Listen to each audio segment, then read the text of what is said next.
Ya, berita populer pertama di cnbcindonesia.com hari ini, pemerintah akhirnya memperketat kebijakan PPKM Mikro akibat lonjakan kasus positif COVID-19 pasca libur Lebaran.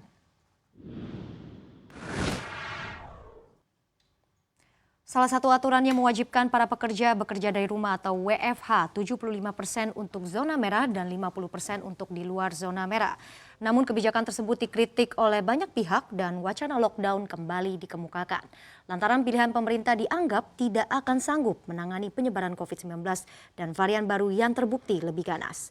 Seperti banyak negara lain, Presiden Joko Widodo sempat memikirkan lockdown. Tapi saat dibahas dengan jajaran menteri, ada ketidaksesuaian perhitungan dengan penghentian penyebaran COVID-19 hingga keuangan negara. Pasalnya dana yang dimiliki pemerintah tahun lalu sekitar 2.500 triliun rupiah. Sehingga Jokowi merasa negara mampu mengeluarkan dana bila pilihannya lockdown. Akan tetapi karena efektivitasnya rendah, maka anggaran sebesar itu dianggap sia-sia.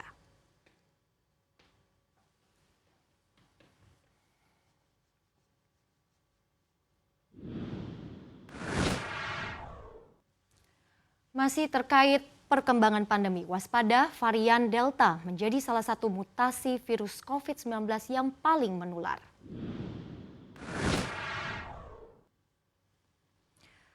Berdasarkan percobaan yang dilakukan seorang pejabat kesehatan Australia, varian Delta bisa menular hanya dengan kontak sekilas.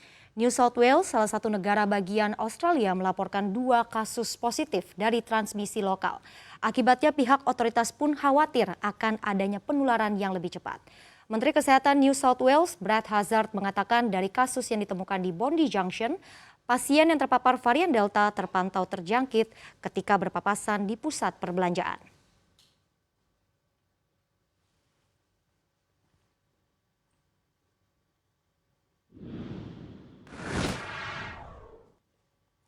Beralih ke berita yang lain, Badan Pemeriksa Keuangan atau BPK mengungkapkan pengendalian banjir di Jakarta tidak terarah dan tidak efektif dalam menangani banjir dan genangan.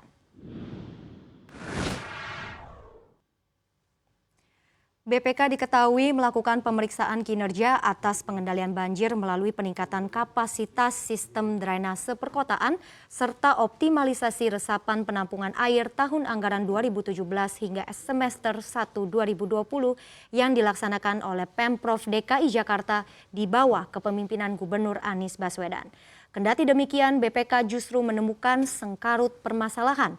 Pasalnya pengendalian banjir di Jakarta melalui konsep pengelolaan daerah aliran sungai atau DAS secara terpadu belum didukung kelembagaan yang memadai dan mengakibatkan kerusakan DAS Ciliwung. Di sisi lain, Pemprov Jakarta belum melakukan review dan pemutakhiran data sungai dan sistem drainase perkotaan dalam mendukung pengendalian banjir di DKI Jakarta yang menyebabkan sistem informasi pengendalian banjir belum bisa digunakan untuk simulasi model pengendalian banjir.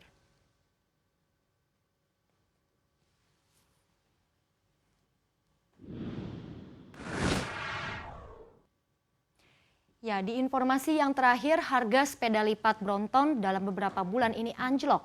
Lantas, apakah penurunan harga ini terbilang wajar?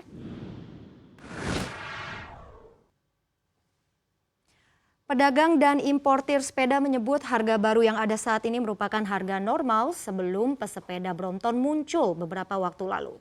Harga turun ketika permintaan tidak sebesar beberapa bulan lalu dan stok yang berlimpah saat ini.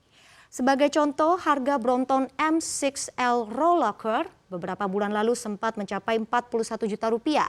Kini harganya pun drop di kisaran 37 juta rupiah. Jika menarik ke belakang, harga sepeda Brompton memang sempat melambung tinggi pada masa awal pandemi COVID-19 hingga akhir tahun lalu. Bahkan tidak main-main, harganya pun meningkat hampir 2 kali lipat dari harga semula.